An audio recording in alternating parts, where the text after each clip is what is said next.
Bismillahirrahmanirrahim. So, as I was saying, this is we started this journey more than 20 years ago in 1980s. Rajab Shanturk and I were together, and he tells me, I don't remember this, that we had an argument about this Islamic economics. But it is certain that if we had such an argument, I would have been on the other side from where I am now. So, around that time, I went to spend 4 months or 40 days in Tabligh, and that was the beginning of a very big change in my ideas and thinking. So ultimately, I came to this problem. The problem is that A'udhu billahi minash shaitanir rajim, Bismillahir Rahmanir Rahim. Allahu waliyul ladhina amanu yukhrijuhum min adh-dhulumati ila an-nur walladhina kafaru awliya'uhum at-taghut yukhrijunahum min an-nur ila adh-dhulumat ulaika ashabun nar hum fiha khalidun. So Allah Ta'ala is telling us in the Quran that Allah is the friend of those who believe and He takes them out from darkness to light. And the shayateen are the friend of those who do not believe and they take them from light to darkness. Now this ayat puzzled me tremendously because I had studied economics at Stanford and nothing in that economics had any relation with the Quran. So, how can you derive utility maximization and calculus of variations and Allah and Bala from Quran? There's nothing like that in the Quran and Hadith. So, if this is knowledge which I have acquired, then the Quran has no knowledge. If the Quran is knowledge, then this is not knowledge. So, now, according to everybody that I talk to, they have the knowledge and we are in the darkness. So this is exactly opposite of what the Quran is telling us. So this was a big puzzle. So in the Tabligh we learned that we ask Allah for guidance. إِيَّاكَ نَعْبُدُ وَإِيَّاكَ نَسْتَعِينُ اهْدِنَا الصِّرَاطَ الْمُسْتَقِيمَ. So I asked Allah for guidance on this matter that I don't understand. The ayat says so, it must be true. But why it is, how it is, I can't understand it. So slowly, over a period of more than 20 years, I came to the understanding which I'm going to try to explain very little bit. You can't compress 20 years into 1 hour. But there is a lot of papers I have written and a lot of video talks that I have recorded which will provide some more explanation. So I came to the very amazing understanding that what the West calls knowledge is not knowledge at all. And what the Quran calls knowledge is not what the West considers knowledge. So even what we call in technical terms epistemology, the theory of knowledge, this is different. And also ontology, big words, I don't like to use them, but what exists and what does not exist. So for us, Allah exists and He is the most, that is the fundamental existence. All of our existence follows, it is called contingent existence in English, and there's an Arabic term for it also, which I'm sure you have been taught. So our existence is secondary. Allah's existence is primary. But they, in the West, they teach us the opposite, that actually Allah doesn't exist. And of course, our existence is primary. Also, on epistemology, the theory of knowledge that they have currently is diametrically opposed to the theory of knowledge. So, a Western education poisons our minds. It tells us that this is knowledge and that is not knowledge. So, the biggest puzzle that we face as an ummah today, and I think this is the biggest challenge that we must do, this is the revolution that we launch, is going to be based on the answer to this question. 1450 years ago, the message of Allah Ta'ala came to Prophet Muhammad Sallallahu Alaihi Wasallam sitting in the cave, and the Jibreel Alayhi Salam told him, اقرأ باسم ربك الذي خلق خلق الإنسان من علق اقرأ وربك الأكرم الذي علم بالقلم علم الإنسان ما لم يعلم. So as the brother Rajab Shanturk said, if we start to do tafsir of this, then many years will pass and it will not finish. So I want to just focus on one little thing. And Allah Ta'ala says, "Allama al-insana ma lam ya'lam." That I gave man knowledge which he did not have. Now actually, at that point, no knowledge had been given, but the knowledge was given, and this knowledge revolutionized the world. It changed the course of history. This is something which is acknowledged by all, whether they are atheists or Muslims, that the coming of Islam changed the history of mankind. If you look at this man who has written a book, The 100 Most Influential People in History, Hart, I think. So he says, who are the men who changed history most? Prophet Muhammad Sallallahu Alaihi Wasallam, number one. The effect on human history of Prophet Muhammad Sallallahu Alaihi Wasallam was maximum. So now, you see, if you look at it with materialist eyes, which is what I had, then what did he have? Did he have new weapons? Did he have new methods of warfare? See, the Changezis and the Tatars, they had very advanced warfare techniques, and they conquered the world with them. And many other people. Today, the West is ravaging the world with its nuclear weapons and advanced technology. But did our Prophet Muhammad Sallallahu Alaihi Wasallam have advanced technology? No. Did he have some special type of economic organization that was very powerful? No. Did he learn chemistry, physics, biology? Nothing like that. You look through the Bukhari and you can't find a bab of biology. You can't find a bab of chemistry. So, how did he change the world? What was this knowledge? That's the first question. So there was this knowledge. It brought a revolution in history. It took the people from Jahiliyyah to leadership of the world. Now the question is this knowledge have the same value today, or has it lost its value? So Allah Ta'ala says, "Al-yawma akmaltu lakum dinakum wa atmamtu alaykum ni'mati wa razitu lakum al-islam dina." Allah Ta'ala says that my guidance, atmam, this tamam, this word has akmal. This has three meanings. One is kamal, perfection, excellence. And one is kamil, completeness.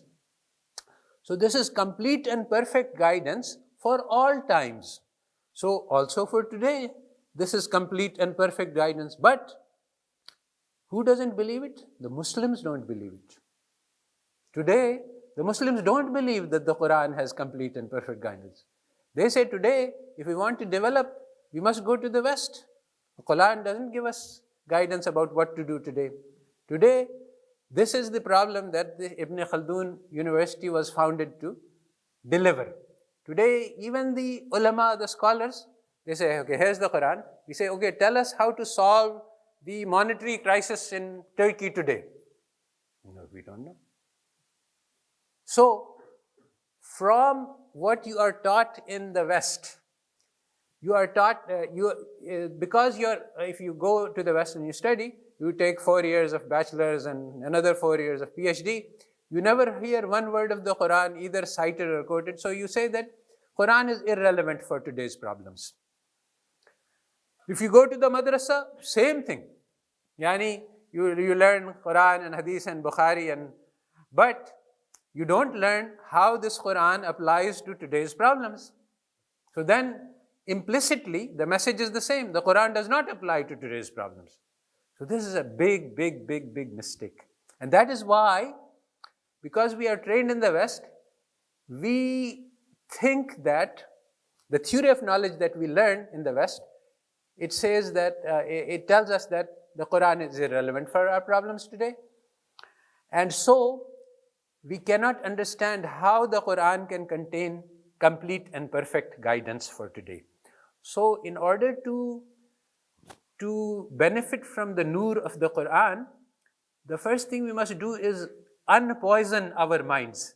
We have to get rid of all of the wrong thoughts, and there are so many that it is hard to count, that we have been put into our hearts, and then only we can benefit from the nur of the Quran. So that is why Muslims cannot understand the guidance of the Quran because we have all been indoctrinated by the West into wrong epistemology and wrong ontology. All right, so this is the basic.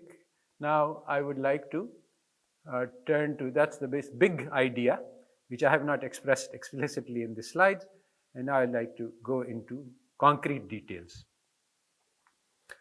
So basically, the problem starts with Western social science. The problem is that the Western intellectual tradition as a whole went dramatically astray in the early 20th century. Although the roots go back to David Hume, but the big mistake was made early 20th century. What happened is very interesting, and I have put much more detail in it in other places, and I don't have time for this today because I am after a different goal today. But I will tell you briefly because it is a very interesting story, what happened. And this is you see, the story that you are told from Europeans is a Eurocentric perspective. They tell their own story. They tell their story in a very different way. So the real story is very different from what they are telling, but nobody else is telling this story because they have the hegemony. So they get to tell the stories. Nobody else gets to tell the story. So what happened was that they lost their faith in Christianity. This was because there was Catholics and Protestants, and they had terrible fights and extreme cruelty and oppression to each other. So finally, they all gave up. They got disgusted with the religion. And they said, okay, let's make religion part of personal life, but it cannot play a role in the public life. Because if we put it in the public life, then it will only lead to fighting. Now, today, this lesson is contained in their books, and we study these lessons. We think that religion only causes fighting. That's because this is a lesson that is drawn from European history, not from Muslim history. So we need to study our own history. In our own history, Islam has been a source of peace and happiness and kindness, because the Prophet ﷺ, when he took Makkah, then he was very kind and merciful to his very strong enemies. So this was the example that was learned by the Muslims. So when Salahuddin Ayyubi took Jerusalem from the Christians, he gave them ships. Even the Christians write about how amazing it is that these people who had killed and murdered and were up to their horses' knees in blood, they were not only forgiven, they were given ships by Salahuddin Ayyubi to take them back to Europe, which was an amazing act of kindness. So this is the tradition of the Muslims, which has been. So the lesson that we learn from history is very different from the lesson they learned. Now, when they lost their faith in Christianity, then they had to have a new faith. And so they invented this science. Not science, but what they invented was a faith in science, the belief that science will solve all the problems of humanity. Today, they have still the same belief. If you go to Disneyland, Future World in Florida, then they show that there is this advanced world in which they have good vacuum cleaners and great ovens, and these are the things that will solve the problems of humanity. But can you solve the problem of divorce, of dishonesty, of corruption by some machine? It cannot. I mean, the problems of the heart cannot be solved, and that is why you have increasing rates of loneliness and divorce and psychological problems in the Europe, and these are spreading all over the Islamic world, because wherever they follow, where they lead, we follow, as the prophesied in the hadith, that when they crawl into the hole of a snake, we will follow right after them. So today we are doing exactly this. So they replaced religion by science, and they banished the heart and soul. This is a very important thing. Actually, I'm not mentioning here, but they suffered, loss of faith is a traumatic experience. It destroys a man, because you see, when you have religion, then you are comforted that if somebody is doing zulm to me, it doesn't matter. On the day of judgment, Allah Ta'ala will do insaf. But if you have no God and you have no faith, then if you are oppressed, you are finished. I mean, they are doing zulm and no one will ever care about this. If you are alone and in distress and you cry to Allah, you know that Allah Ta'ala hears you and you are comforted. But if you say that, okay, I cry and there's nobody to hear. In fact, it's very interesting because Bertrand Russell has written about this, that this universe, despite our hope, it is a cold and harsh place. There's nobody listening if you cry. There's nobody to help you if you are if you are weak. If you are powerful, you can do whatever you like. Nobody listens, nobody cares. This is a cold and harsh universe. So this is a deep trauma. So as a result of this trauma, Europeans did something which was very strange. What they said is that we will no longer trust our heart to tell us the good. Now, actually, the heart tells us what is right and what is wrong. And human beings are built with this knowledge from birth. So there is a book called The Philosophical Baby, which explains how the baby's heart is filled with love for others. And if people around him are smiling, the baby feels happy. If the people around him are angry, the baby gets stressed. And the baby's heart can feel the emotions in the other's heart. So they banished the heart from the calculus. So the example of this is Descartes. He says, I think, therefore I am. This is a very important, this is a statement of a man who is suffering from deep trauma. First of all, why would I try to doubt my existence? I mean, I would have to be a little bit crazy to say that, do I exist, do I not exist? But okay, let's go a little bit crazy and let's follow. Let's say, okay, I am doubting, am I here, am I not here? Then what will happen? Suppose I forget about philosophy. Let's just think. I am here, I'm thinking, maybe I am a dream of somebody else. So I see that in my hands there is feeling. In my skin I feel tingling. I can hear my heart beating. I can hear my breath go in and out. So all of this, my eyes are functioning. They're showing me the colors of the world around me. All of this is happening. So there are so many ayatullah that we cannot deny them. And so I can be reassured of my existence. Am I thinking? Thinking is a very, weak function. And when I sleep, I don't think. And sometimes I'm very stupid. I can look at something and not understand them. So do you have to be a philosopher before you can exist?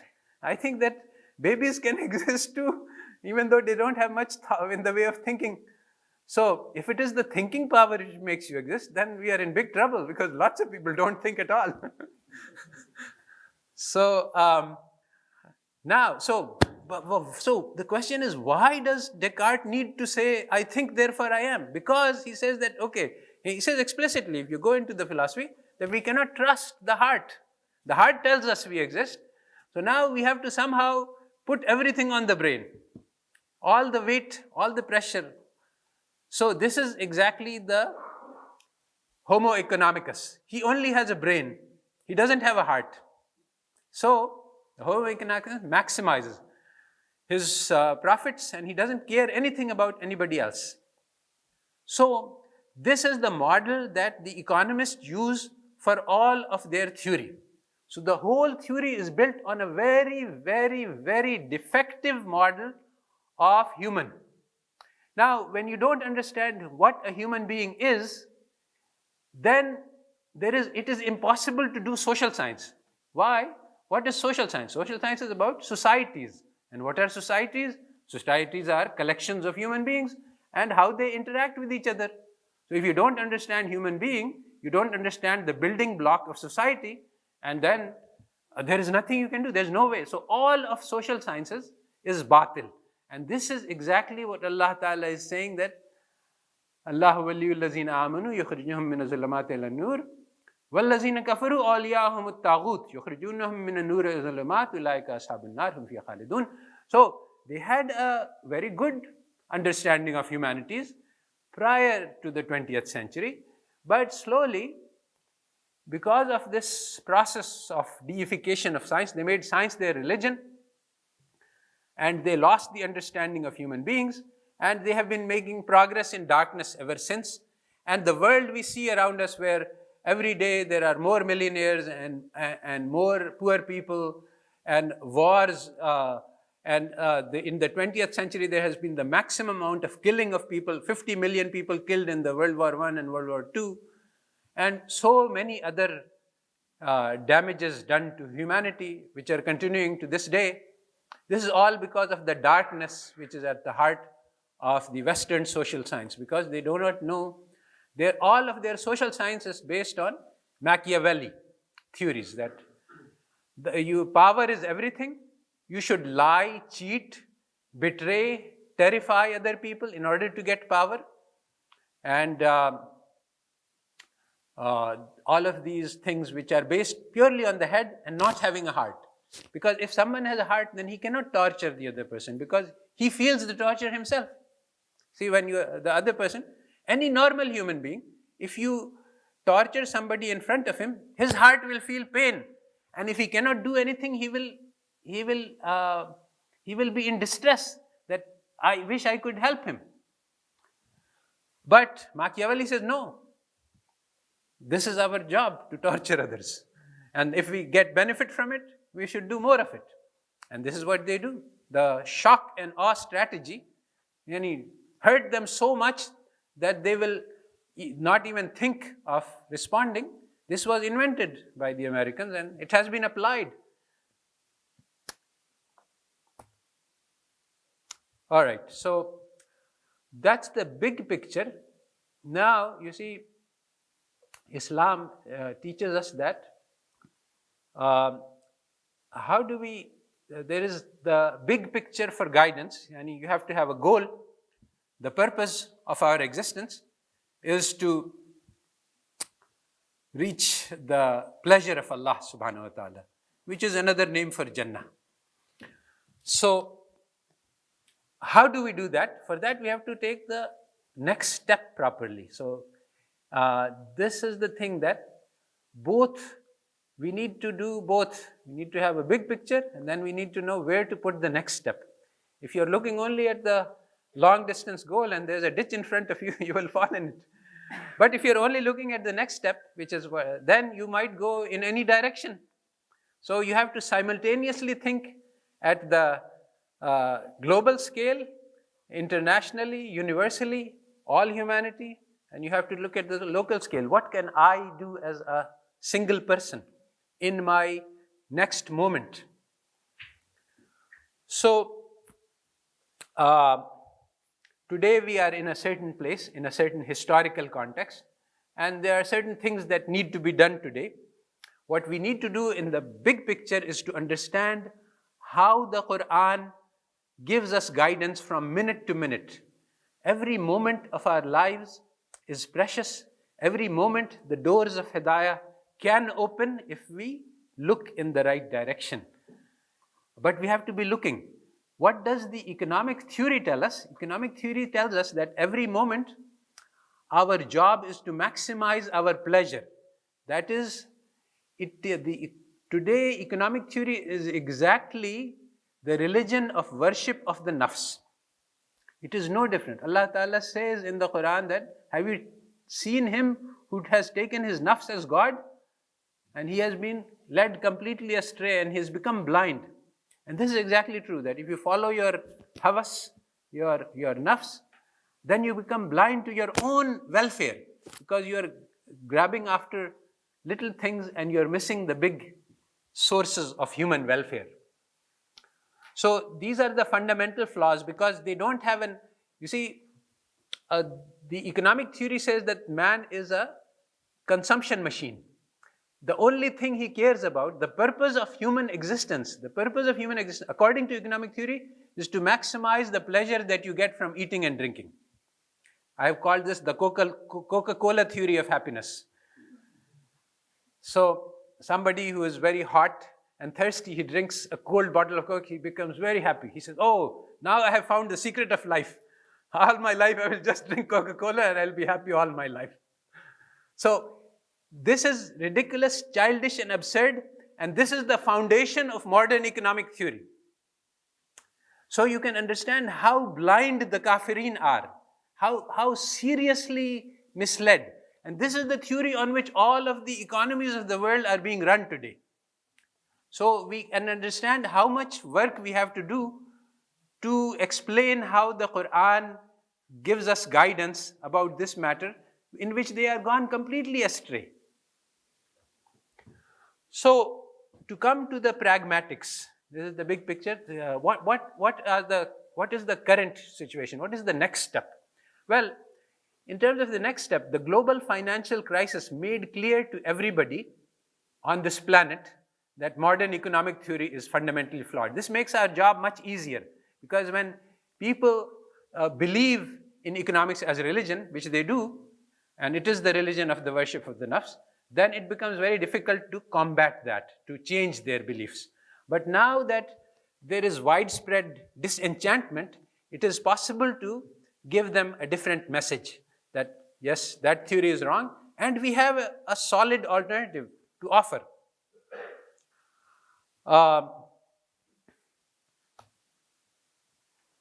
Okay, so the Queen of England went to London School of Economics and she said, "Why did you economists not tell us that this financial crisis is going to happen?" The US Congress appointed a committee to say, creating a science of economics for the real world, and the terms of reference for this committee were that, how come the economists, not only that they did not warn us, actually people were warning that things are heating up in the financial markets, and the economists kept saying, no, the stock market is built on rational expectations, so it cannot go wrong. And Bernanke, who was the head of Federal, he said, no, there's no bubble in the market and mortgages will not collapse, just a few days before they did. So after that, many leading economists made remarks about how the economic theory is in violent conflict with facts. So on this congressional committee which I talked about, Solow was asked, Nobel laureate Solow, he was also my teacher at one point. He said that these models that people are using are so crazy, he called them like these people are Lucas and Sargent, they are just like madmen. And you make policy for this, it's not meant for planet Earth, it's for some other planet. Stiglitz said that economics make frequently claims in conflict with easily observable facts because economics is a religion, not a science, and many other statements like that. So the point of this is that there is widespread awareness that there are serious problems with economics, but unfortunately, or fortunately, they do not have the means to solve these problems. There is a whole heterodox economics movement, but the fundamental problem, which is that we cannot rely on reason alone to solve the problems, this they don't have any concept of. So even though they are aware that in the darkness they are stumbling, they cannot solve their problems. Only Islam has the nur, which allows us to solve the problems. So we have a great responsibility. This responsibility was given to us on day one in the Quran, when Allah Ta'ala said that you are the best of the ummah and you have been created for the guidance of mankind to tell them about the good. But we have forgotten this responsibility. Today, instead of giving our guidance to the world, bringing the nur of the Quran to the world, we are hiding the nur of the Quran in the closet, and we are asking for guidance from the kafirin. Shameful, very shameful. So today there is a golden opportunity, because even though people are very much aware of the problems, nobody has any solutions. Furthermore, even within the orthodoxy, the heterodoxy has some good ideas, but the orthodoxy is very strongly entrenched and they don't let the new ideas come up. So no revolution will take place in USA or Europe. So the only revolution will come from outside the hegemonic areas. So all the elements that we need to launch a revolution are already in existence. And we just need to start this process, and we need to recreate the fundamental courses of micro, macro. Now I'm talking about very small steps. And the steps I'm going to take Actually, I was talking at Sabahuddin Zaim yesterday, and people said that, look, the alternative you're suggesting is also all coming from the West. And this is true. I said that, look, today we are traveling in 60 miles per hour on the highway to hell. As Prophet Muhammad said, that you are all going towards the hellfire, and I'm trying to catch you by the necks and pull you back. So I can't say that, okay, make an immediate U-turn, you will cause crash. First we must put the brakes on, and then we must look for an exit. And then when we can exit, then we can go around and find the other way and go the other way. So if you want to take the next step, you can't make a U-turn when you're going 60 miles at the wrong direction. So what we can do today, this is what I'm going to try to say. Although Ibn Haldun was meant to take 2 steps, not just 1. But this is something which I can say in Marmara University, that this is what you can do, because these things are obvious. And these provide us with the tools that are necessary to show and to see how the Quran helps us in building the models. You see, one thing that you have to understand is that there are some universal principles for guidance. Those are in the Quran. And then there are some local things which we all must do. The religion must be reinvented at all times. It is not that what the Sahaba did will be enough for us. The Sahaba solved their own problems, and we have to solve our own problems. We cannot rely on the solutions of the Sahaba for the solution of today's problems. They use the same universal principles that we will use. And the Quran contains universal. It doesn't tell us how to build the atom bomb. And maybe it is necessary to build the atom bomb today. But in some time it was necessary to build forts like the Calais. And sometimes it will be necessary to do something else. So the local problems, there's a very nice story that was told to me by a Turk. I have forgotten the names, but there was this, the Christianlar ishgal ediyor, Christians are invading. So this person, he was murid of a big sheikh, and he went to the turbe of the sheikh and he made dua. Oh sheikh, please come up from your grave and help us to fight these. So the sheikh came up from the grave and he gave him a big slap. He said, look, when the enemy came, we fought them. You are asking the dead to fight? You go and fight. So we have to fight our own fights. We cannot rely on our mashayikh to fight for us. So this is why there are universal principles and then there are local principles. The local principles we have to discover for ourselves. We cannot rely on any of our elders to have solved our problems, because they didn't face our problems. They faced their own problems and they solved them. Now we face our own problems, we have to solve them. So at this time we have to recreate new micro, macro courses according to the modern lines of thought. We cannot. So I said that, look, today we are, everybody is addicted to heroin. So we use methadone, which is also an addictive drug, but it is less addictive and it's easier to get rid of. So what I am proposing here is now not the true Islamic solution that we cannot implement right away, but one step in that direction. So it is the methadone. So in microeconomics, there are 2 central principles that you are studying in all the textbooks. One of them is the maximization of utility. This is actually violently opposed to Islam. This idea that the purpose of life is the maximization of pleasure, this was invented by Jeremy Bentham as utilitarianism, and it was invented as a counter to Christianity. He was out to destroy religion and replace it by a new ethical principle. But utilitarianism does not work as an ethical principle. But that's a separate argument. So we have to change the model of human behavior.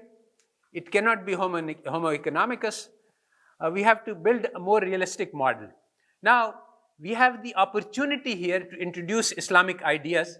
But at the moment, if I want to introduce a course in September 2019, there already exists a lot of alternative material which we can use, which is not Islamic, but it is not poisonous either. It is a normal understanding of how human beings behave, which is universal, yani invariant across cultures.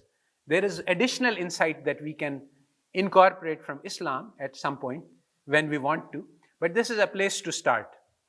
So there are two principles on which economic theory is founded. One is the behavior of human beings is based on maximization of utilities, and the other is that the behavior of the system as a whole is governed by equilibrium. So all of the economic theory is derived from these two.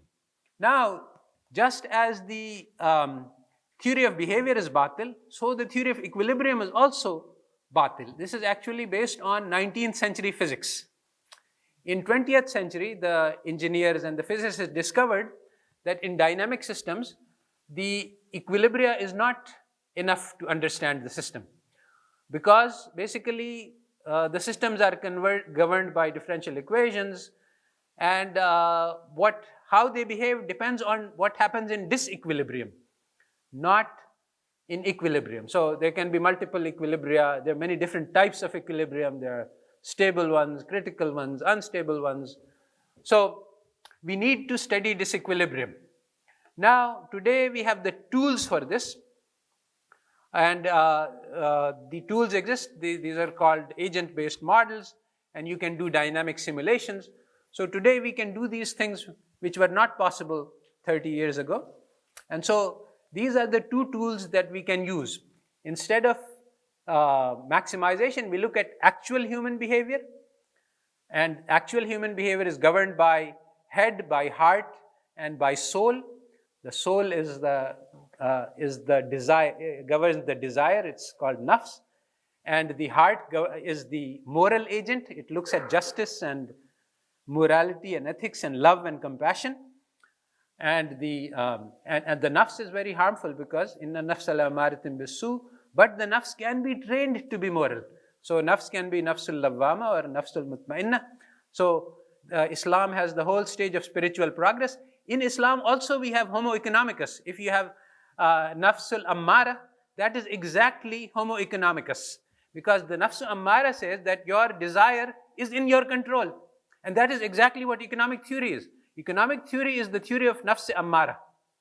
But Islamic theory has nafs ammara also. There are some people who are nafs ammara, but it also has nafsul lawwama.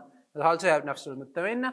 And Islam does not envision, this is a big problem that Muslims have, that how can we study Islamic economics? Does that mean that everyone is a Muslim and everybody is 100% Mu'min? Then there is no such society. Show me such a society. So Islam doesn't tell us that everyone will be Mu'min. In Islam, at all times there will be all types of people. There will be people who are slaves of their desire. There will be nafsul lawwama. There will be nafsul mutmainna, which will be a very small number of people. So the society is always at all stages, and Allah Ta'ala in the Holy Quran addresses all the people. He addresses the munafiqun, the kafirun, the mu'mineen, and even the Muslims in different stages, that you are Muslim, but you are not mu'min yet, because the deen has not entered your heart. So in all stages, the Quran is addressed to all stages of spiritual growth, and to kafirin, and to munafiqeen, everyone. So just like that, the society is composed of all types of people. So what do? We put all types of people into this artificial society, and we simulate. We get the result by asking the computer to do it. This is one major problem with modern economics, that they are stuck in the past. They are stuck in the 19th century. They want to use pencil and paper to solve their models. So the DSGE model, which Solow called a crazy model, is based on the idea that there's only one person in the society. Why is there only one person in the society? Because if there are two or three, then the equations become so complicated you can't solve them by hand. So this is a very stupid way to build a model. I don't build a model with 1,000 people because I can't solve the equation. What a ridiculous reason to build a stupid model. So today, what we have is the possibility that yes, put in 1,000 people. Yes, I won't be able to calculate it by hand, but the computer can solve it. So the economists today are using the same idea that, if I want to teach you division, I say, okay, take one long number, put the other here, and now put one number on top, divide, and then, I don't know if you have learned long division or not. We did it in our childhood. But today with the calculator, nobody needs to learn it. So they are studying models which you can solve by hand. They don't know that the computer exists. So these are the two tools that we have today that we can use to replace existing micro theory.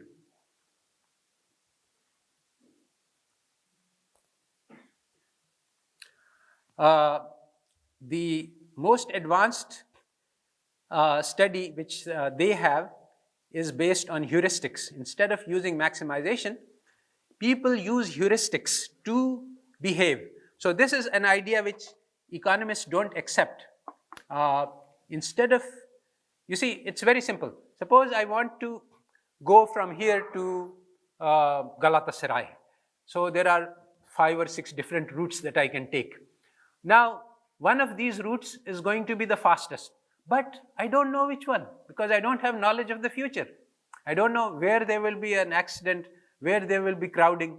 Actually, Google Maps does a good job, but even then, it is telling me the route now, and if something happens in the middle, it cannot give me guidance. So at this time, so maximization says calculate that, okay, this route will take 10 minutes, this will take 12 minutes, this will take 20 minutes, so the maximization is the 10-minute route.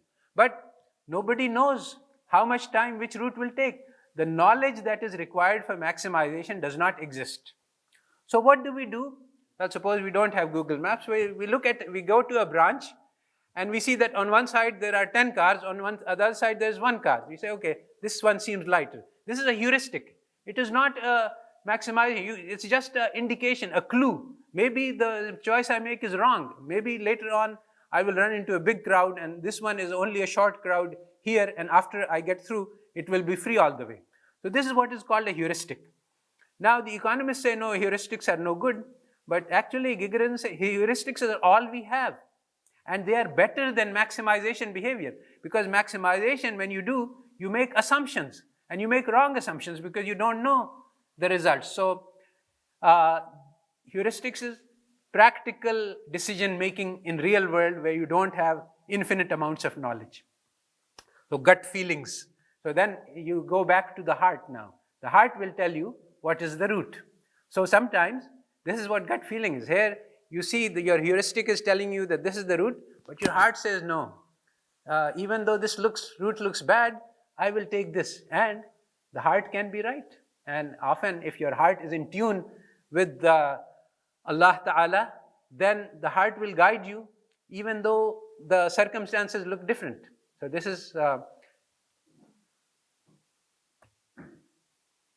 okay, I've already talked about the fact that computers allow us to make complex models. Now, if you have studied supply and demand, this is a practical illustration of how computer simulations give us different results. And I will explain it in a little bit of detail because the supply and demand is the most fundamental model in economics. But if you do it in the real world, you find, and use computers and use agent-based models, you get to completely different results from the standard economic theory. How much time do we have? What is the time now?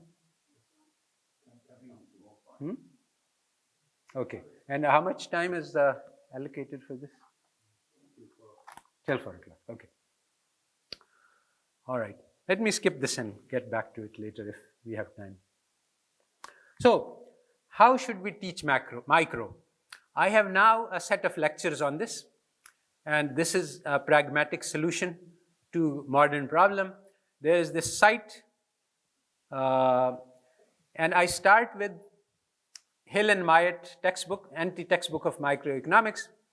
This has 12 chapters. Each chapter takes one standard micro theory and debunks it, explains why it is wrong. So we have, that's why it's called the anti-textbook. So we start with these 12 chapters in my micro course, and I have the full course on the website. There are videotape lectures, there is references, there is slides, there is the text material, everything is there. So, how's that? No copyright, yes. No copy left. It is ilm. Ilm is free for all. You see, this is in Islam and capitalism, this is one of the most fundamental differences. That in capitalism, everything is for sale, including ilm. But in Islam, the person who has the ilm, he is responsible for spreading it. So if somebody comes and asks me a question, then it becomes my responsibility to answer. I cannot say that bring me the money first and then I will teach you. So Abu Hurairah radiallahu ta'ala said that the thing I fear the most on the Yawm al-Qiyamah is that Allah will ask me, what did you do with the knowledge that I gave you? That I was not able to fulfill the responsibility. So in Islam, those who have knowledge are responsible to give it to those who do not know. In capitalism, it's the reverse. Those who don't have knowledge, they have to bring the money and then they can buy the knowledge from the people who are supposed to have knowledge. But in Islam, knowledge which is for sale is not knowledge. So that's why I said that what West calls knowledge and what Islam calls knowledge, these are completely different things. In fact, the Prophet ﷺ defined, he made dua for useful knowledge and he asked for protection from useless and harmful knowledge. So what is useful knowledge? I have a long lecture on this, but a simple answer is it enters the heart. So you have to ask, how much of the Western economics entered your heart? And then you can understand whether it's knowledge or it's useful or whether it's useless. So anyway, the first 10 lectures are based on rejection and rebuttal. It's La ilaha. And then you have to get to illallah. So then you have to explain what is. So first you reject the batil, the darkness, which the kafirin say is knowledge. And then you explain what is the light.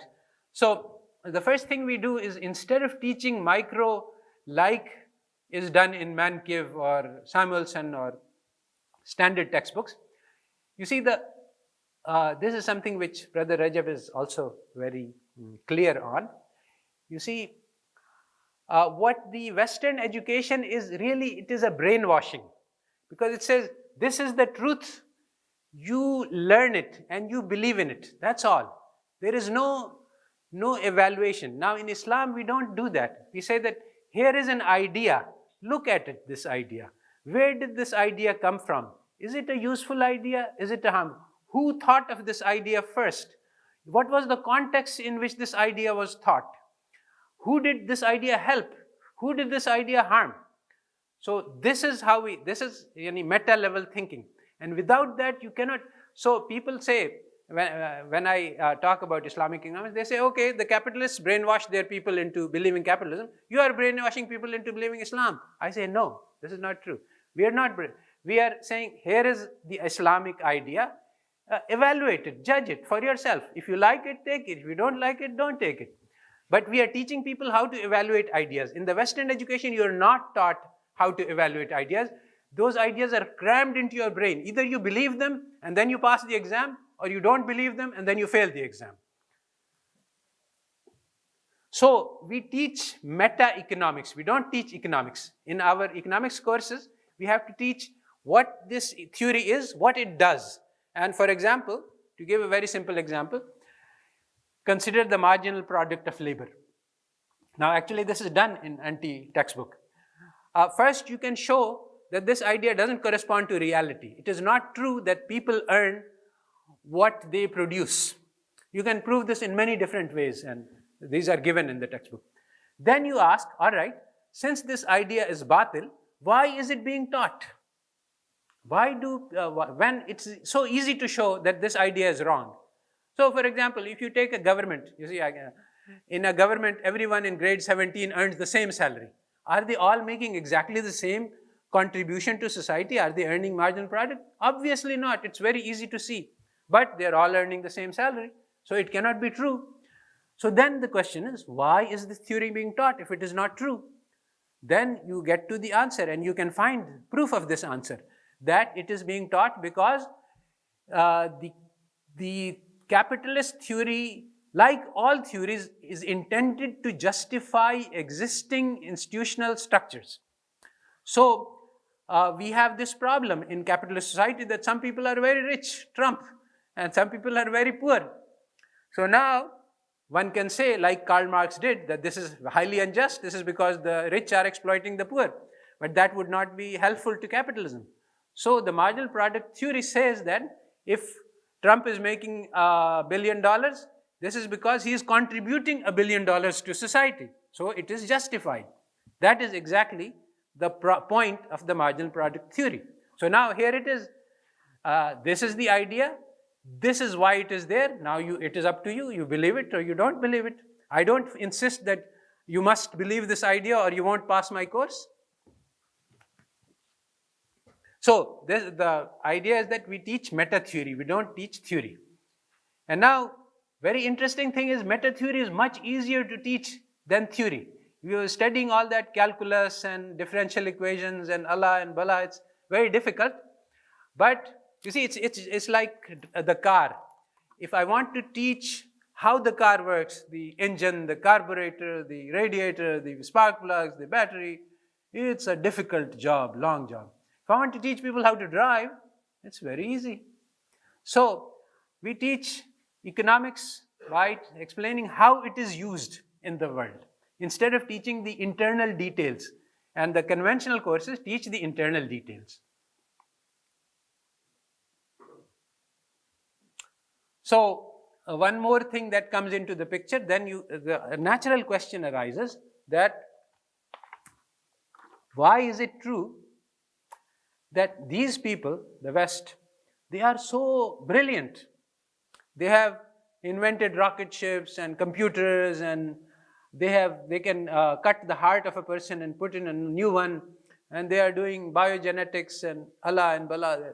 There is no doubt that they are experts and they have a lot of quote-unquote knowledge.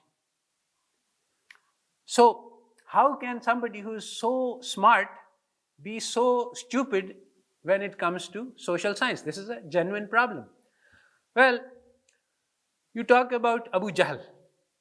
So you know that he was called Abul Hakam by his contemporaries. So it's possible for people to be very smart in one area and very foolish in another area. So the West is very, very smart when it comes to the material things, the dead things. But it has no insight into the heart of man.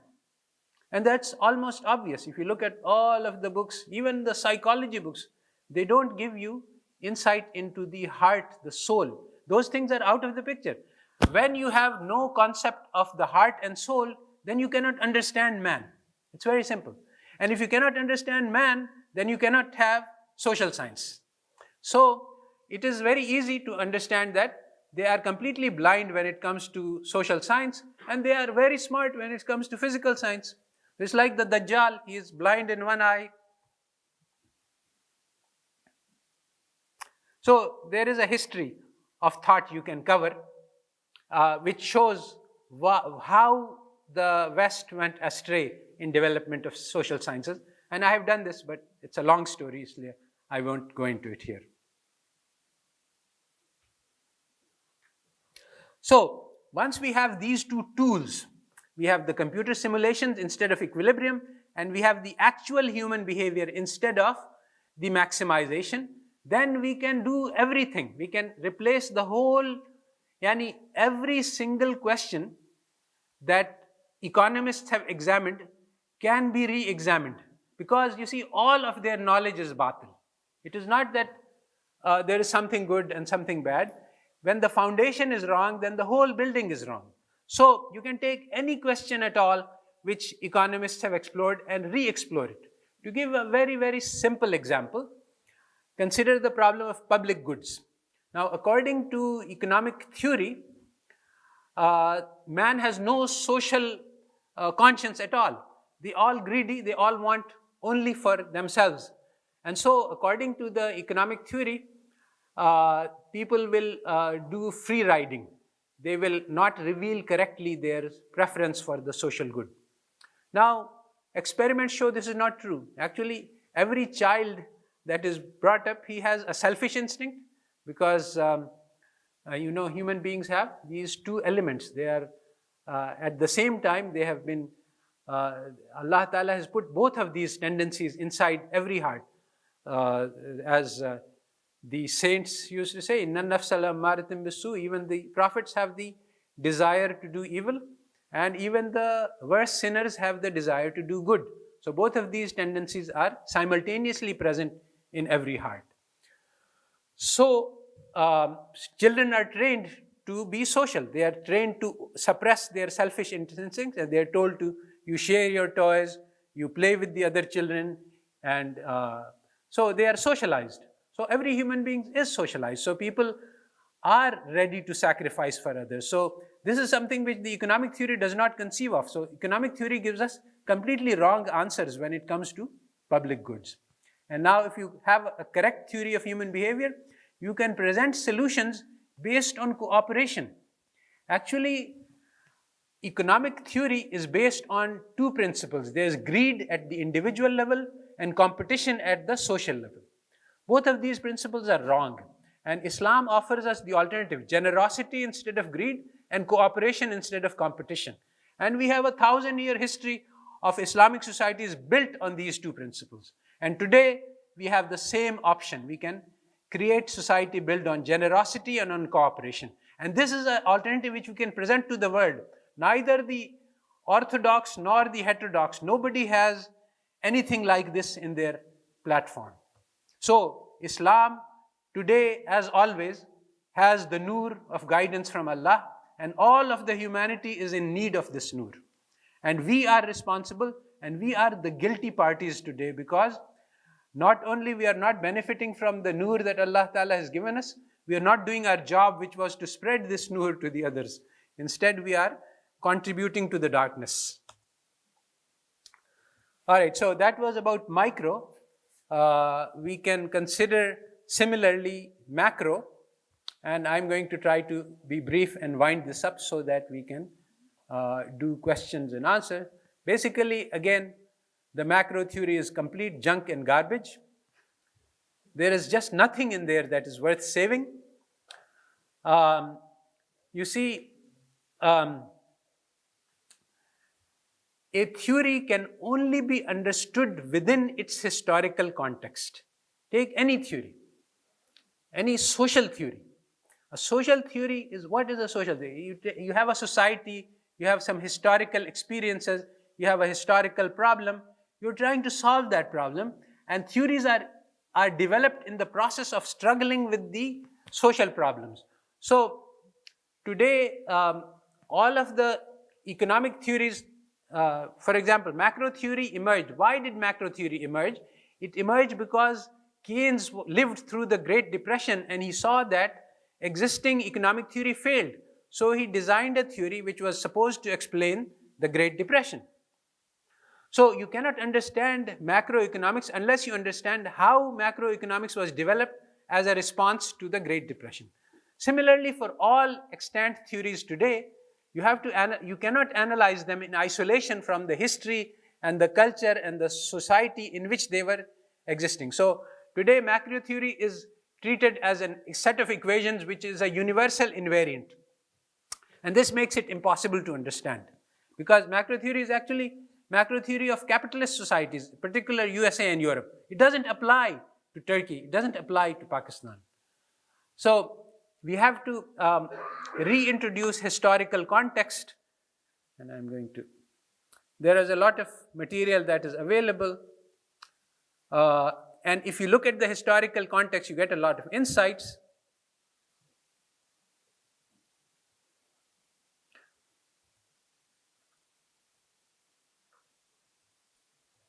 I have,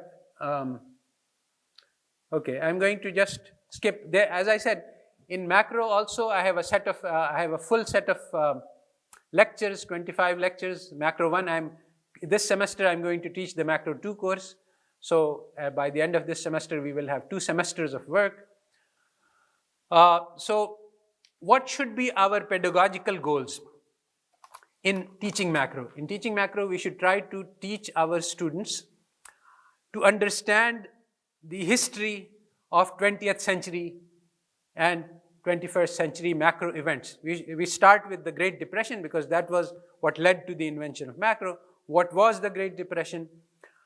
And why did Keynes invent his theories? What was wrong with Keynesian theories as well? There has been development since then. Then there is the Bretton Woods, very important event that changed the nature of money. Why is it that today the US can get to print dollars? Dollar is like gold. So the US today has a gold factory, and all the other people, if we want to earn dollars, we have to produce material and export it, and then we can earn dollars. But the USA, all they have to do is print money, and with their printed paper, they can buy anything and any person in the whole world.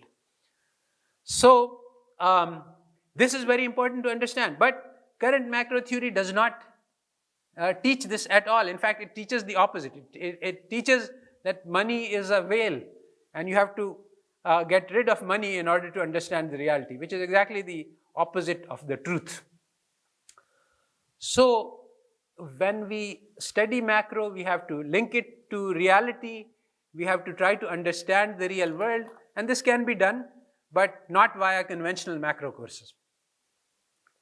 So at the end of the course, our students should be able to understand why the Brexit occurred, or why the Brexit controversy occurred, why did the European Union emerge, what are the consequences of monetary policy, what effects do changes in exchange rate have. None of this is taught in existing macro courses.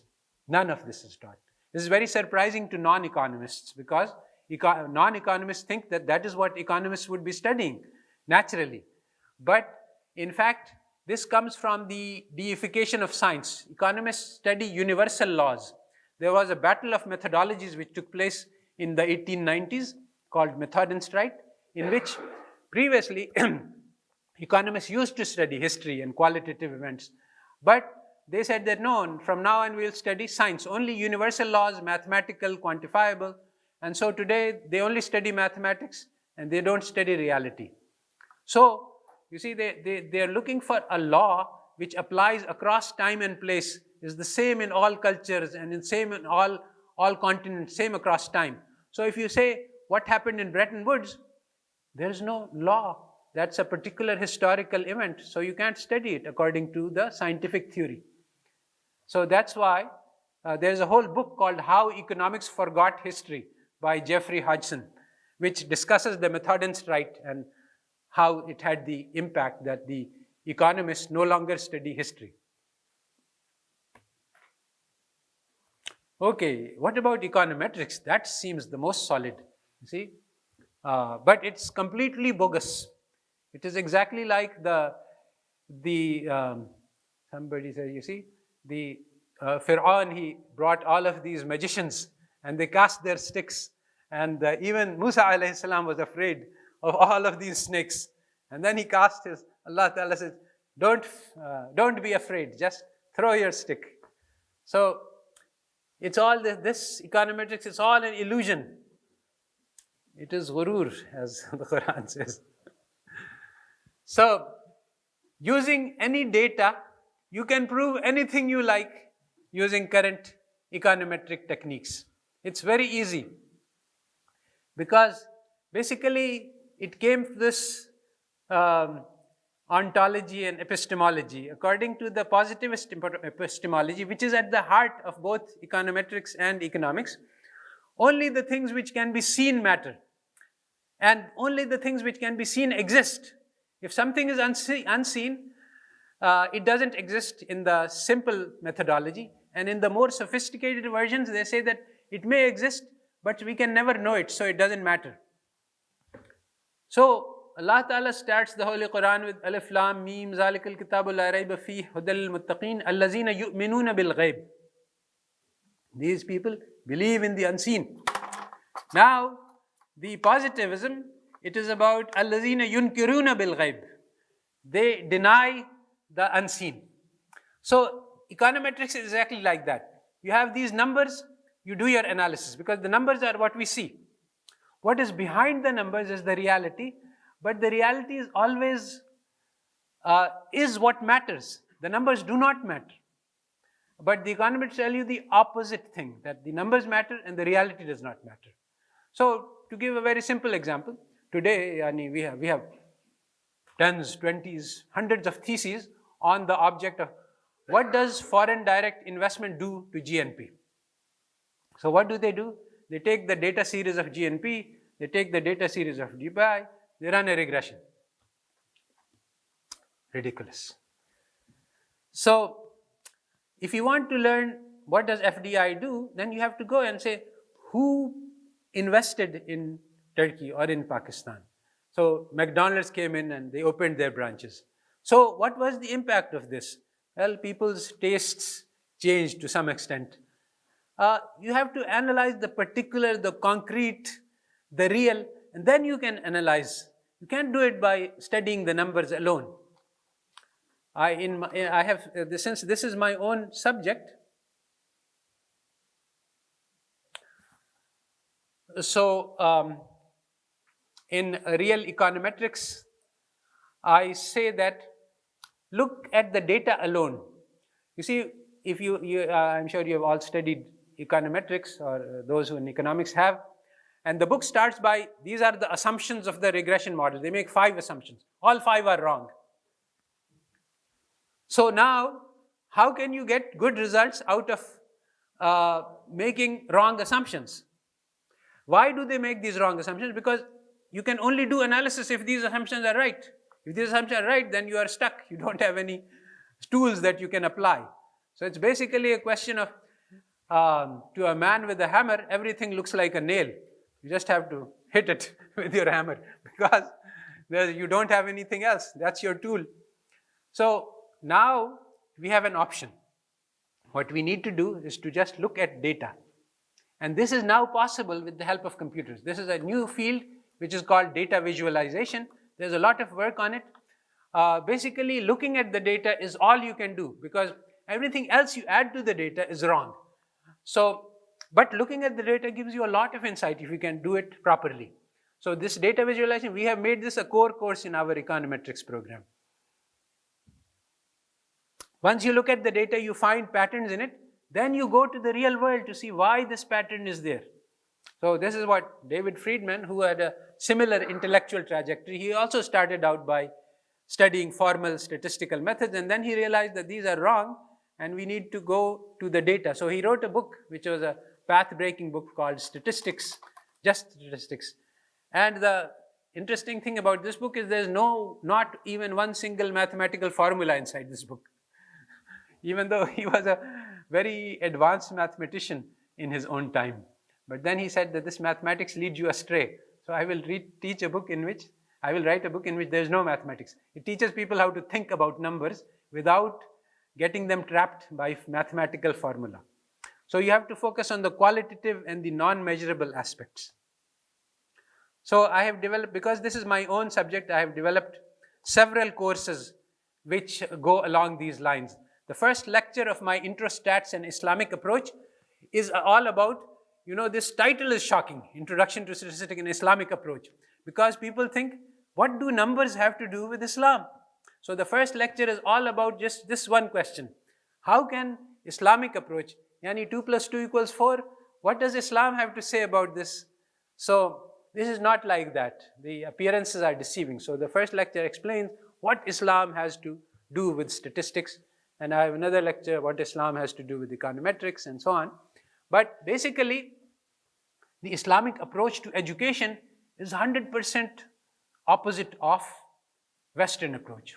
The first question we must consider as a Muslim, whether you are a teacher or a student, I am teaching you something. Is this useful knowledge or is it harmful knowledge? If it is useless knowledge, then I am teaching you something which the Prophet asked protection from.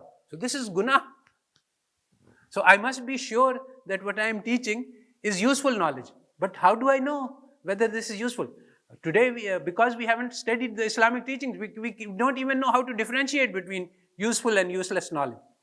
So first we must find out what is useful. Then every action of Muslim is ibadah. So I must make sure that my teaching is ibadah. You must make sure that your studying is ibadah. But there are rules for ibadah. So you must follow these rules in learning. You must follow these rules in teaching. And now, the strange thing is, see, Allah Ta'ala led me along this path. At first, it seems like, that you start by saying Bismillah and you end by saying Fatiha, and in the middle you teach econometrics. So that's not Islamic statistics. Unless it makes a difference in the substance, it is not relevant. So, but it does make a difference. This is the thing, that if you understand that, you see, the reason that the Western knowledge is an illusion is that they say that you study the numbers on their own. You don't study. So I say that you cannot study numbers on their own. You must study it in conjunction with reality. So once you put the two things together, the numbers and the reality, then in any real world situation, there is always ethical, moral considerations. Here I am doing consulting. I am trying to find out what the tax rate should be. So now, the Western consultant will just do the regression analysis. But I will go and look at the people and ask how much they are being taxed and whether this is zulm or not.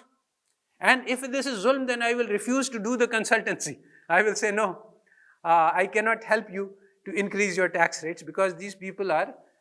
so the Western consultant says, no, my job is only to run the numbers. The policy is in his hand and I'm not responsible for the results. I just built the bomb, and if somebody kills, that's their responsibility, not my responsibility. But Allah Ta'ala says that for the sood, the katib and the shahid and the maktub, everyone is responsible. So if I'm doing consulting, I must know what my consulting is going to be used for. I cannot do it without, I am not allowed to do this. So this is why everything, and once you integrate the statistic with the application, then Islam always will come in. Because whenever you look at the real world, it will be involved. So I have multiple courses. Finally, I think this is more or less the last slide. In mathematics, again, what we are teaching in economics is how to solve problems by pencil and paper. We teach one semester course on calculus of variation in which we teach students how to optimize. There are about 5 problems which students can solve by pencil and paper. Instead of this, teach students how to formulate problems to feed to the computer. And the computer can solve thousands of problems. And so we are teaching very inefficient mathematics, and we can teach students, and it's basically the same thing, teaching students how to drive instead of teaching them the engine. And even if you teach them the whole engine, they may not know how to drive. And this is what typically happens. You take the PhD who has done a PhD in monetary economics, and you put him into the Turkish Ministry of Finance or the Treasury, and you say, what should we do about the exchange rate? He will have no idea. I know because I've been there in both places, as a graduate student and as a... So, the economics that is being taught, the mathematics that is completely divorced from reality. You're taught that here is a matrix and here is its inverse, but you are never taught how to use this. So it's whether it's useful or... So when I try to teach mathematics, I say, okay, here's the matrix, but where in the world do we use matrix inversion to solve problems? Let's find the problem which is used to solve, then we will study the mathematics in the context of the reality. And then it becomes real. Then it becomes possible to understand and learn. All right, I think I will stop here. In other places like Marmara, I have to go into pragmatic considerations that, okay, if you launch a revolution, how will your students find jobs? How will they perform in interviews? What kind of skills will they have? So there are real questions there. But I think at Ibn Haldun, I don't need to discuss this. This is a different issue. Because actually there is a difference. There's people who go out and earn bread for a living, and then there are the thought leaders. The thought leaders have a different role and function in the world. And Ibn Haldun is meant to create leaders of thought. So you are not going to go out and earn bread for yourself. Allah Ta'ala is Raziq. Actually, this is true. I mean, if you worry about the future of mankind, Allah Ta'ala will provide for you rizq from where you cannot imagine. You will not have to worry about risk. Seriously, if you worry about the future of the ummah, you don't have to worry about risk. But if you don't engage with big problems, then you will be forced to deal with the small problems. In fact, there is a hadith like that. All right, so I don't need to talk about pragmatic issues here. Okay, so I think I stop here.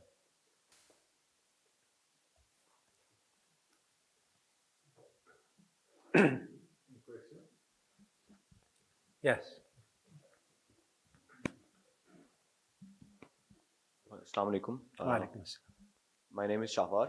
I'm from Pakistan. I have a bachelor's degree in mechanical engineering and a master's degree in artificial intelligence and robotics. Most of the topics that were discussed today, the names also exist in the world of AI, the heuristics, the pathfinding. We have to teach the robot to get to the destination. It's almost the same thing, but in a different context, of course. I'm here to ask about the role of the artificial neural networks that can help us in building better models for regression. Because in my opinion, the artificial neural network has a capability of trying to model the kind of qualitative things that you're talking about. For example, there is human behavior. There is this effect of variables that are entering the society, of course, with an Islamic perspective, or with, let's say, a totally quantitative or a totally westernized mind perspective. So, what do you think about that? What do you think about the ANN in solving that? Yes. You have asked a very good question. This AI, this machine learning, this is an extremely dangerous development. You can show very clearly, and there are books, that these things can go very, very seriously wrong. And because they are so complicated that nobody understands them, and then they attract the reverence that we all give to machines and the computers. They say, okay, this is the truth from the one who knows a million facts, and you have no knowledge. But the computers don't have hearts. So there are many places where they can go very seriously wrong.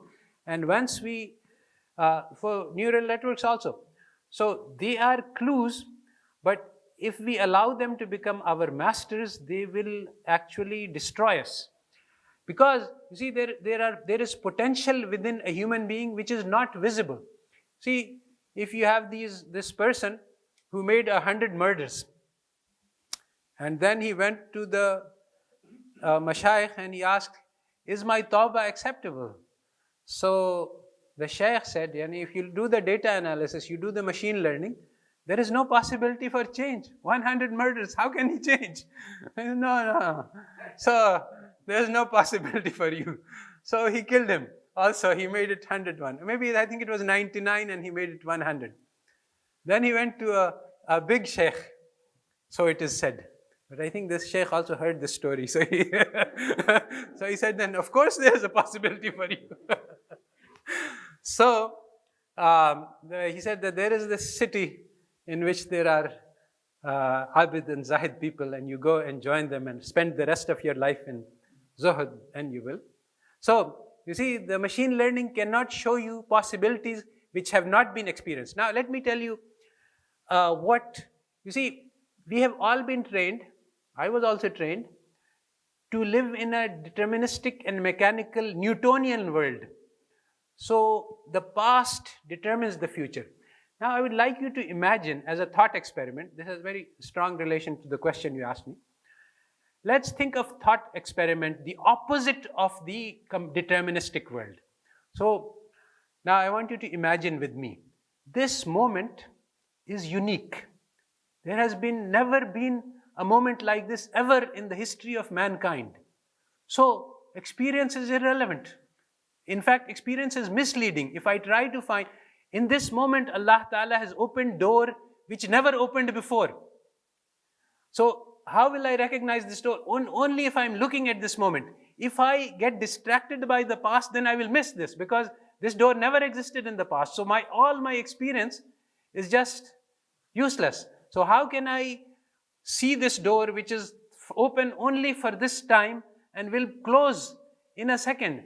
Only if my heart is attuned to the nur of Allah, then I can find this door. So all artificial intelligence is useless in this situation. So once you have, and understand that this is the truth. I am a unique person. You are a unique person. Nobody like you has ever existed before on the planet. Nobody knows the experiences that you have, and nobody other than Allah knows the potential that exists within your heart. And every human being has infinite potential. Allah Ta'ala says that if you kill a person, it is like you have killed the whole humanity. And if you save a life, it is like you have saved the whole humanity.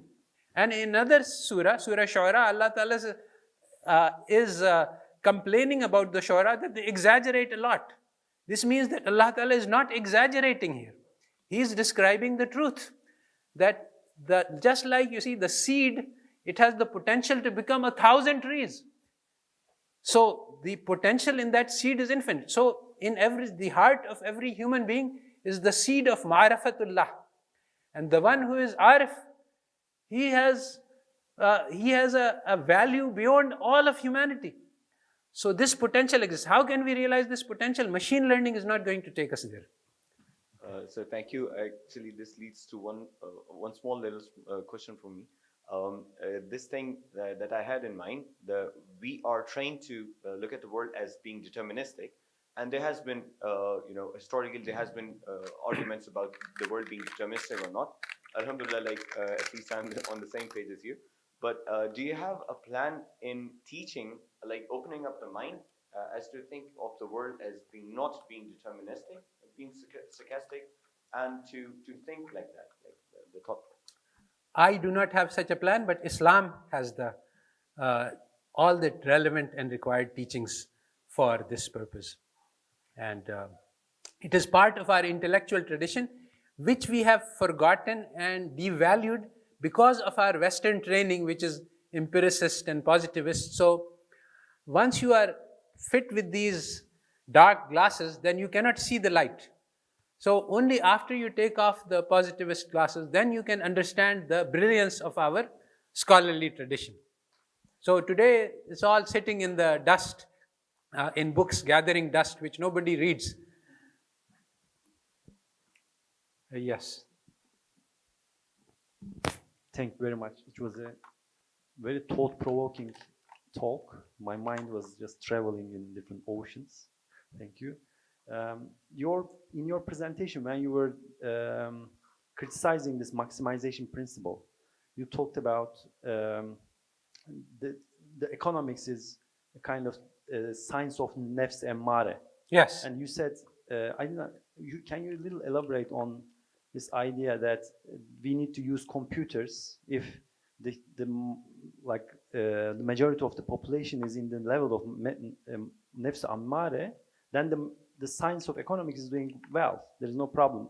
But the world is not just one person, but there's more than one Heterogeneity person. is the key. So how exactly, and can you talk more about how you can use the computers if there is the population is more on the level of not nefs emmare, but in Levan or other, and what kind of economics you imagine if the population is in another level? For that, again, we have a problem in epistemology.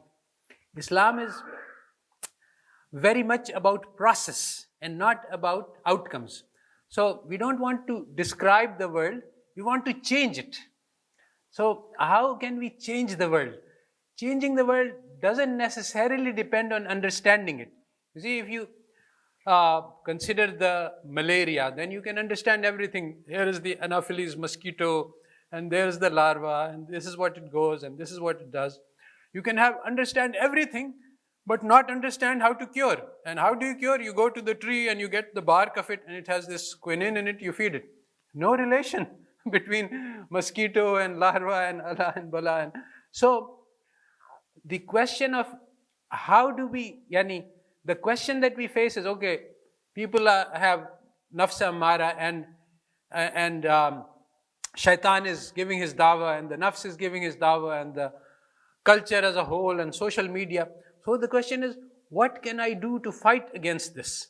This is the jihad that we have been placed here for. So This is at the micro level, what can I do to save myself? And at the community level, what can I do to save my family?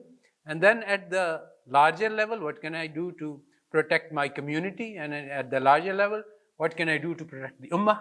So these are the questions that we need to ask. They do not necessarily depend on whether 3% of the population is having nafs ammara or 97% is having it. These may not, and in some cases it may matter, because the strategy that we need to use depends on how much contamination there is in the population. It may be.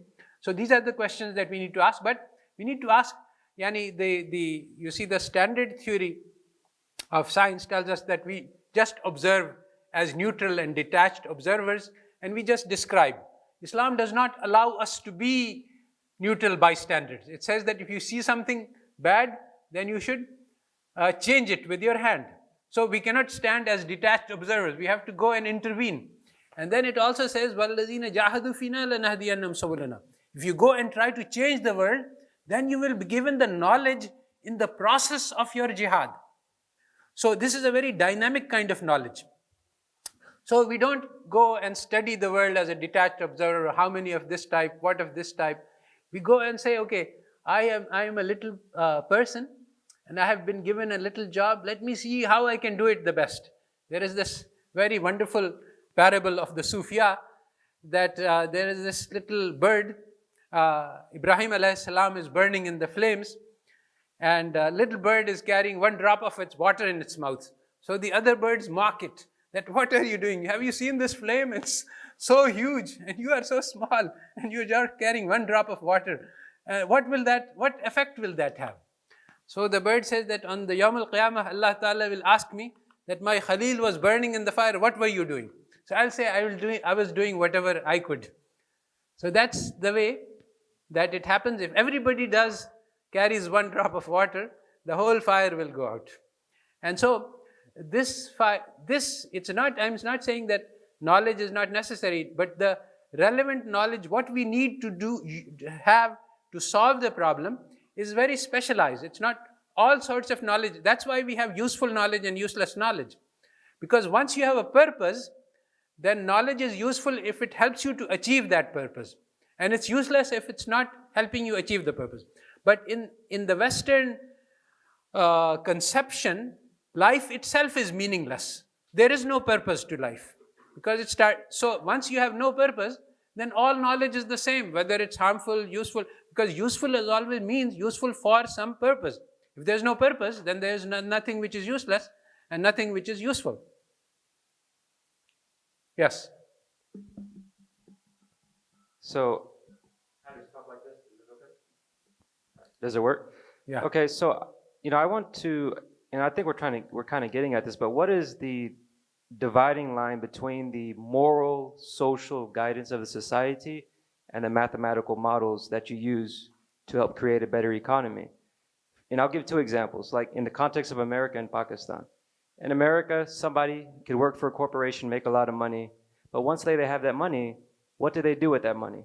Do they use it for the right direction, or do they use it to get a better looking car, and waste money in that direction?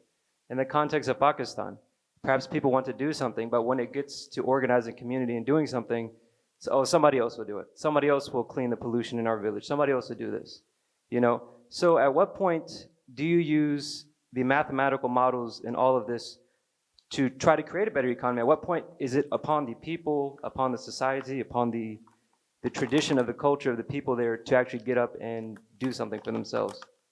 Okay. So as I've said, this Western education is very poisonous. It harms our ability to think and to feel. So in any education, the first question that we must ask is, what is the purpose of my life? Before we ask anything else, this question must be answered. Why am I here? What am I living for? What would I want to achieve when I die, when the Malakul Maut comes from me? What should I have done? So once you have this clear, then you can ask, how much money do I need in order to achieve these goals? How much, all questions are subordinate to this purpose. So without defining, and so why Western education is poisonous? Because it teaches you that you can get along without answering this question. So you can study 4 years of bachelor's and 4 years of PhD and never even discuss this question of what is the purpose of life. But all education is meaningless unless it is relevant to helping you achieve the purpose for which you're living. So what is taught implicitly without actually being taught explicitly is that purpose of life is to make money, to become popular, to be famous, to have, like Allah Ta'ala says, beautiful women, horses, cars, and gold and silver. These are the things which are built into the heart of man, the love for these things. But are these the purpose? No, Allah Ta'ala says, with Allah Ta'ala is the greater reward. So there is a tendency in the environment to choose the wrong goals. Once you have the wrong goals, then everything goes astray.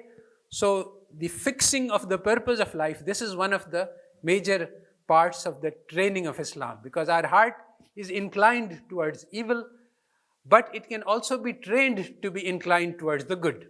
So you can make the spiritual journey from nafs ammara to nafs al-lawwama to nafs al-mutma'inna, and it is this process that we need to carry out with our lives.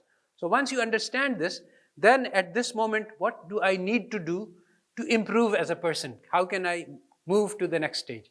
And then once you have this question, then you can ask any other question that, okay, I have money, what should I do with it? Should I give it to the poor? Should I go for Hajj? Should I do something else? So that question you will answer, because what is the best use of money which will get me closer to God?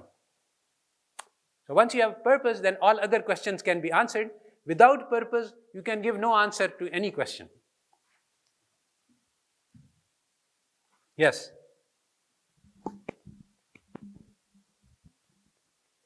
Thank you, Prof, for the remarkable presentation, the lecture. It's my pleasure to see you back after 10 years from IIIE to Ibn Haldun. My question is that we know from the social science, Islam says what is society, what is human being, and the problems. And when it comes to solution, it takes a lot of time.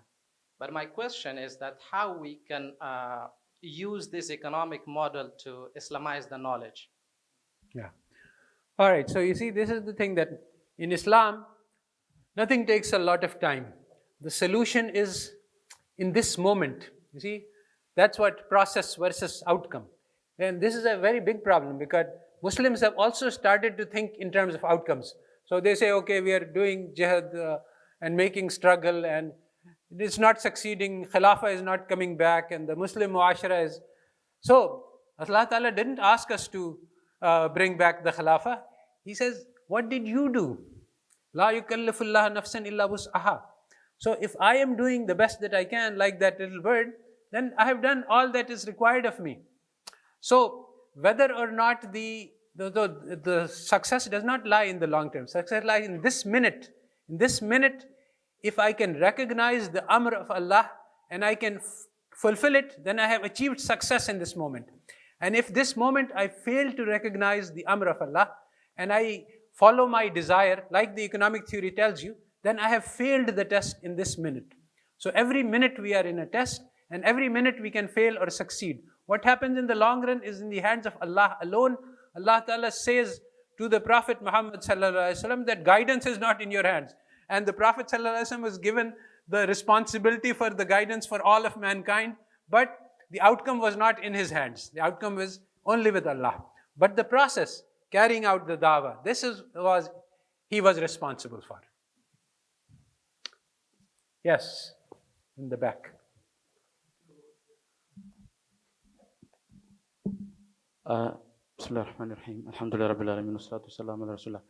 Thank you, Prof. May Allah bless you for sharing the note that you've been blessed with this afternoon. And I blame myself for being so late. maybe I'm ignorant of a lot of your work that you've been doing due to my status, so it's my fault. I'm asking whether you've got maybe works that, let's say, methodology, or let's say the Quranic methodology of the various topics in economics, like either macroeconomics or micro or whatsoever, like methodological study of economics through the Holy Quran. Because like I've come across certain right and Islamic finance, they mention certain things in the name of Islam, but it's just maybe out of readings and like the understanding, the know. So somebody like you who is already an expert in the field, and also you have that foundation of Islamic knowledge, and also been practicing, being practicing a Muslim, I think you might be blessed at the nur of wondering on the Holy Quran. It doesn't necessarily have to be from a scholar in tafsir or fiqh, because the general principle is that anyone who ponders, reflects on the Holy Quran, he might be granted the knowledge that no one has been granted. So if it exists or if it doesn't exist, do you think it's necessary to ponder on the Holy Quran and mention, maybe to write about methodological study of certain topics within economics or within your field through the Holy Quran? This verse may be applicable for this and this and this, and it will make us understand more on the topic than reflection of just men who develop their thoughts out of just their mere thinking. And that a nur from Allah, as mentioned in the Quran, "Ma farratna fil kitab min shay." Nothing has been left unmentioned in the Holy Quran. But it depends on us whether you've understood what's mentioned or not. I'm not sure whether it's understood. Thank you. I think I discussed this, that the Quran gives us universal principles which are applicable to every single thing. But in every single thing, it is always a combination of the universal principle with the particular situation. The particular situation is always unique. So you have to put in your part, your effort to understand the particular situation and to solve it. And the Quran will always provide you guidance about that, regardless of what situation you are in. And I think that it is, what you have said is actually very important, that this is something we need to show. This is part of our responsibility as the Ummah, that we can show that the Quran gives us better solutions for psychotherapy than what is currently being taught all over the West. Because we have the Quran gives us a better understanding of what is a person, what is a personality, what are the defects, and what are the ways to cure these defects. But today, nobody has the confidence in the Quran to take that and to try to apply it, and to start with the knowledge that whatever the Kafirin have discovered, it is all in the darkness. So their techniques of therapy they cannot be good. Even if I don't know them, they cannot be good because they don't start with the correct understanding of human being, of human psyche, of soul, of heart.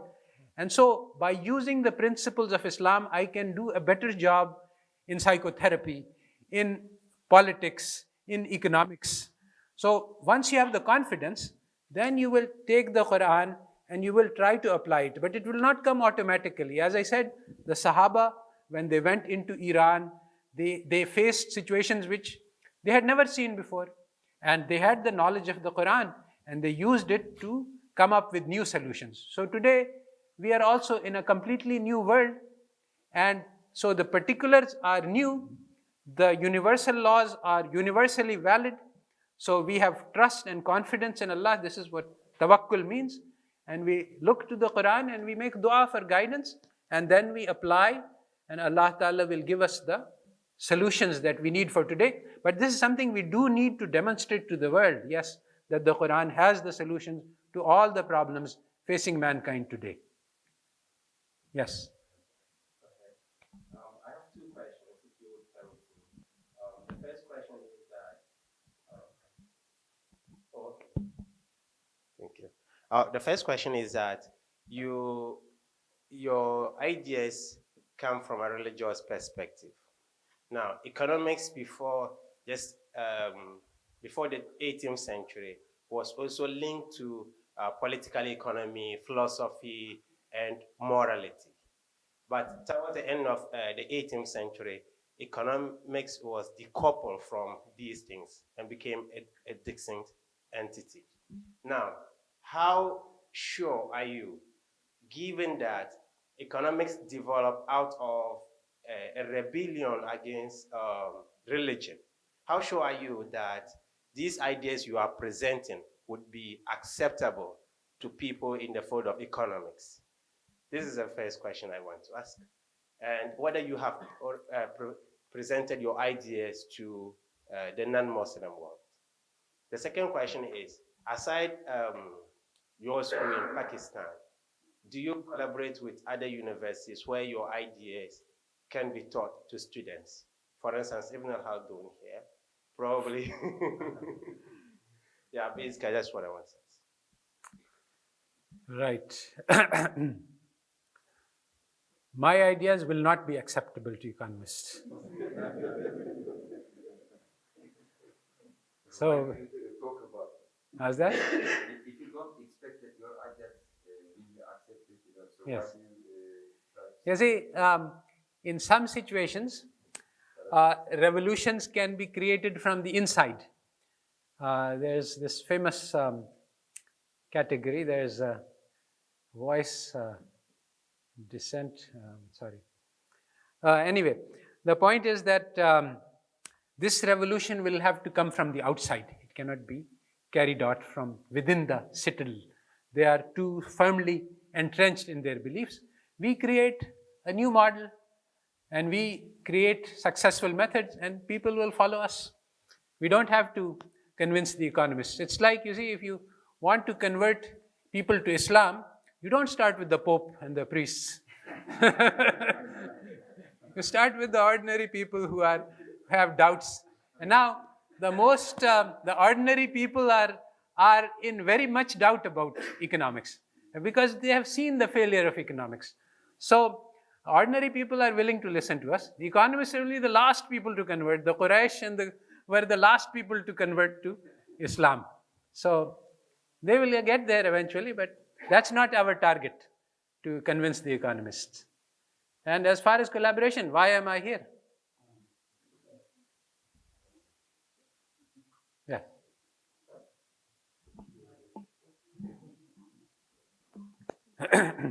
So, Professor, yesterday at Zion University, you mentioned that some of your ideas are becoming popular in West, and you have your. Oh, you were there at the. Yeah, I was there. I see. So you have been asked to write an article from American Journal of Economics and Sociology. Yeah. Yes. So I have been reading a book like Natural Origins of Economics, and they talk about that economics was actually part of natural science, and how they denaturalize it and make it human rationality and controlled. So my question is that you said that we cannot take a U-turn, and we have to slow down. And we have to adopt less destructive methodologies and all these things. So when I'm from a finance background, and when I see at Islamic finance particularly, I see that they have not only slowed down, but they have took a wrong U-turn Yes. towards accepting that banks are actually can be Islamized. Yes. So they're like there are certain kind of knowledge that can be Islamized. Like I have been in Malaysia, and I listen to a lot of this Islamization of knowledge debate. So I mean, even in Western West, they are thinking about ethical finance and ethical economics. So as a finance person, I want you to comment that today very good scholars who have not only contemporary economics and finance knowledge, but they have very good knowledge in Sharia and all these things, then they are doing ijtihad on things that, okay, for now, interest can be legitimized because it's not exploratory, it's a riba, it's not usury. So what will you think about? All right. So I have a paper which is called Building Genuine Islamic Financial Institutions. And it explains that the current institutions which are called Islamic are not really Islamic. And that is because our scholars have been deceived by the claims of the West. Because the West claims that these institutions are neutral, ethically neutral, but they are not. So, see, first thing you have to understand is that every institution is the embodiment of an idea. So there is a spirit behind the institution. So once you understand the institution as the body of some idea, which is the spirit, then you understand that the bank is an institution which expresses the desire for the accumulation of wealth. It allows the people to accumulate wealth. These banks did not come into existence when Christianity was strong, because Christianity is against the accumulation of wealth. But when the Christianity itself became weak, and so the idea of accumulation of wealth became acceptable, then the institution which can embody this spirit came into being. Now, because the Western epistemology doesn't recognize the spirit, so our Muslim scholars were also deceived into thinking that the institution is ethically neutral, and so they want to replicate this body, but they want to change the spirit to Islamic, and it is impossible. Because if we have the Islamic spirit of generosity, then our natural financial institution is the waqf, because the waqf represents the giving away of money, whereas the bank represents the storing and accumulation of money. So our institution structure, which matches to the Islamic ruh, is entirely different. Now, what is the attempt in Islamic economics and in Islamic finance is to match the Islamic ruh with the Western body, and this is an impossible thing that cannot be done. All right.